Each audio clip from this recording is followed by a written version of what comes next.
Hello and welcome to Assorted Meeples. I'm Phillip the Meeple on duty, and today we're going to be talking about a fun little list.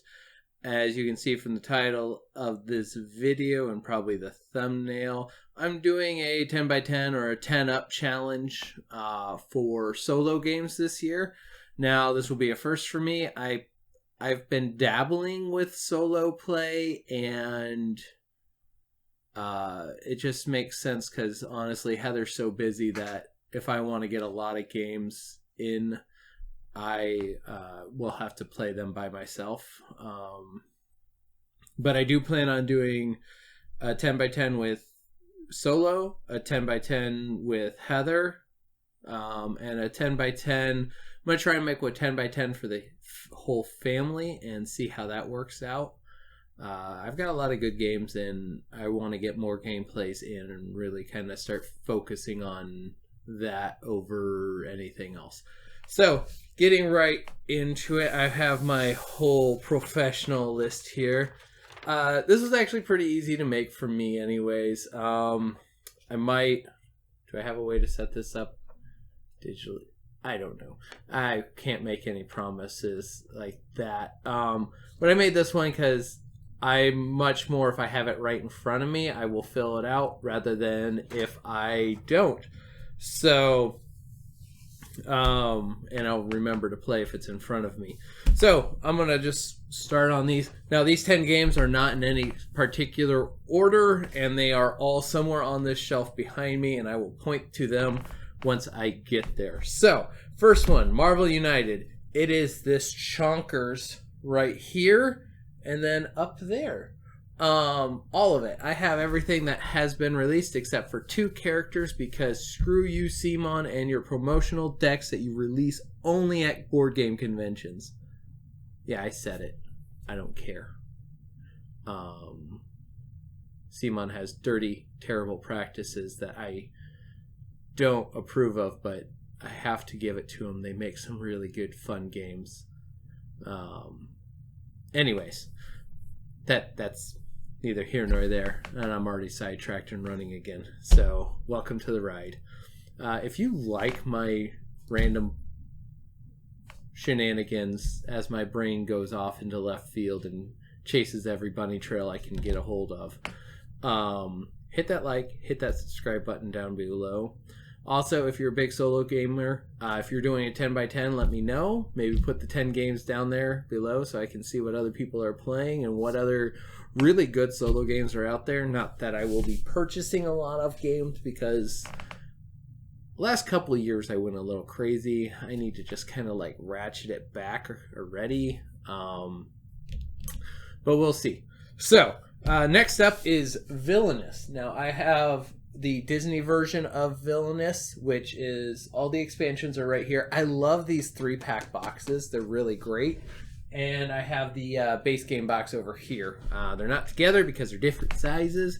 That has 6 in it. Those all have 3. If I could get case packs for those guys to fit into those boxes, they're in a heartbeat.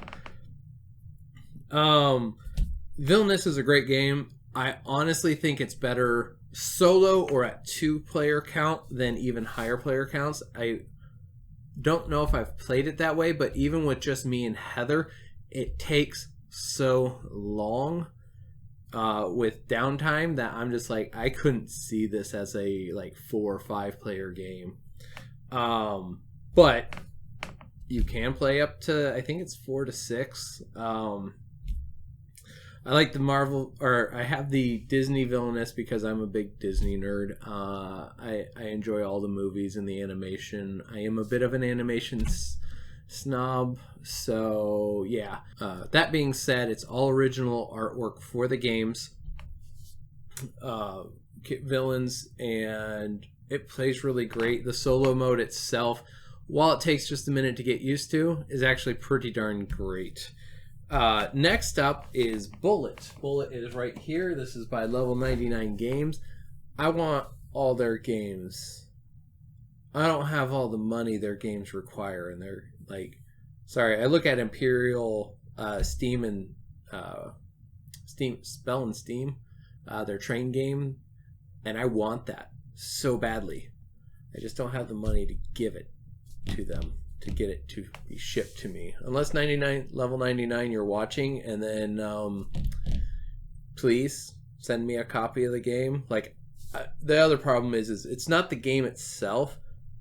I'm kind of a completionist. Like, if I get a game, I want like all of it, and that's the problem.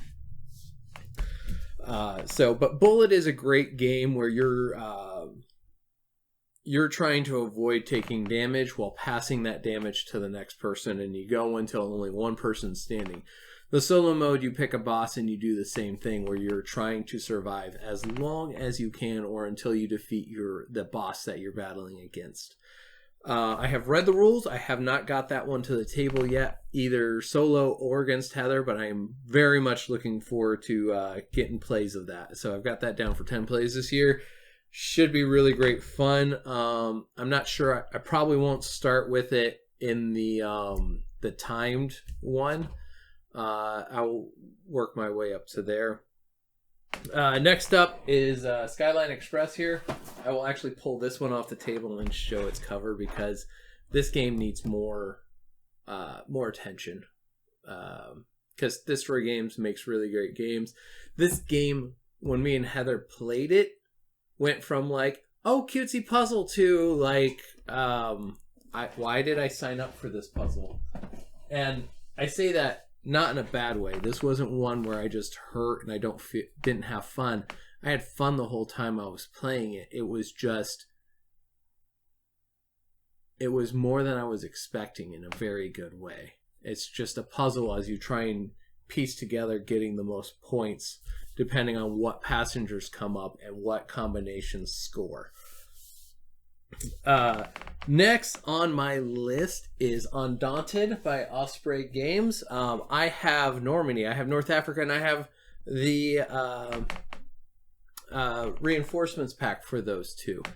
I have read the rules. Actually, I read them last softball season, so May, June of last year now. And it's going to... I gotta reread them because it's been so long. But the simple, straightforward game. I found both of those for the really great steal. I'm looking at buying Stalingrad because, again, I'm a completionist and I'm terrible. But Stalingrad sounded fun too. But in it, you have your deck building, and that's how you move your troops around on the board, and you're trying to achieve objectives as you go.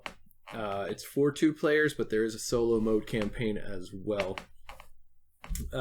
Next up, I don't have it down here because it's on our duo challenge, and those 10 games get a shelf in our bedroom that we can set them up easily upstairs or wherever we want, and they're in front of our faces. Flamecraft is a adorable game that's gotten a lot of press coverage this year, because it is fantastic. This would be probably, like, the artwork's fantastic. The gameplay is simple, yet a lot more challenging and deeper than the original intent would imply. Heather really enjoyed the first couple of plays. Heather actually beat me on the first play, our first full play of the game.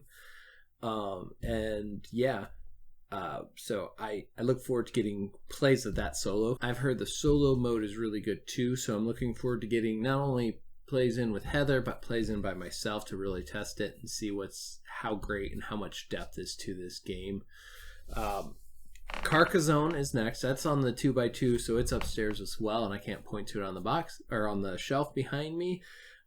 There is a challenge out there where you try and create a grid and get it all filled in right before you run out of tiles, I do believe. I have to get the full rule set downloaded, and I enjoy little puzzles like that. Carcassonne is, to me, a very fun game, and I have all the expansion, or not all. I have a bunch of the expansions because I bought the big box, and I look forward to digging into the game a little more and trying to challenge my brain into that puzzle. Gaia Project, which is right over here under Lords of Waterdeep. That is probably actually, I know it is. It is the heaviest game that I own in my collection. It also has one of the best solo modes that I have in my collection. I have played it twice now. I have failed miserably both times to, 1, win the game, and 2, play the game by the rules. So, not that it's hard once you get them, but it's hard till you get them. It's hard, and then when it clicks, you kind of start flowing. What I like is you keep your turn going for as long as you can, but there's only 6 rounds overall. It's interesting, and I really want to dig into that one more. Like, I want to figure out that puzzle and make it work, because frankly, I would love to teach the other Meeples how to play Gaia Project as well.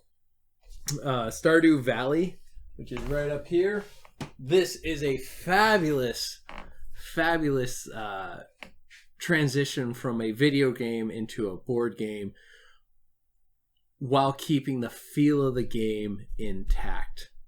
I had fun on my first loss of the game when I pulled it out and tried it solo. I look forward to digging in even more and obviously losing a bunch more, but also figuring out how to make that system work, because it's action economy at its best. Like, you have no dead time, and if the dice are cold, the dice are cold, and it's brutal. Or luck of the draw, it's brutal. And finally, the last one on the list is Seven Wonders Duel, which is right up here. I'm not sure if that's even in there. Seven Wonders Duel is a great iteration off of the full base game of Seven Wonders. And when COVID hit, Repos put out a print and play for solo version for Seven Wonders Duel. I have it printed. I have it all set up. I just need to play the game, or get the game together and play it. And so I'm very much looking forward to that. I have both the expansions, but there's no real expansion cards in there. So I will be playing just the base game, and really wish I could talk Heather into playing that a lot more, but it just doesn't happen. Yeah, see, there you go. She just didn't like it. So that being said, that's my 7 or 10 games that I'm going to be playing over the course of the next year. That I'm going to try and play 10 times each. The Villainous, if you are in our Discord, I'm going to try and, because I have all the villains. If you're in our Discord, I am going to try and post a poll to see which 10 villains I should play. And maybe once we get those 10, I'll put another poll up of which villains I should record, like either a gameplay to, and edit that up for YouTube, and so you guys can watch. That being said, that's my 10 games that I'm going to be playing. I will be doing one where it is the 10 board games that me and Heather are going to be playing duo, and if I decide to do a family one, I'll post those as well. Trying to get a lot of gameplay in this year and really get the entertainment value out of this wall of cardboard behind me. So, thanks for watching. Thanks for being here, and we'll see you guys next time. All right. Bye. If you like what you just saw, please support us by hitting that like button and subscribing to our channel for more great gaming content.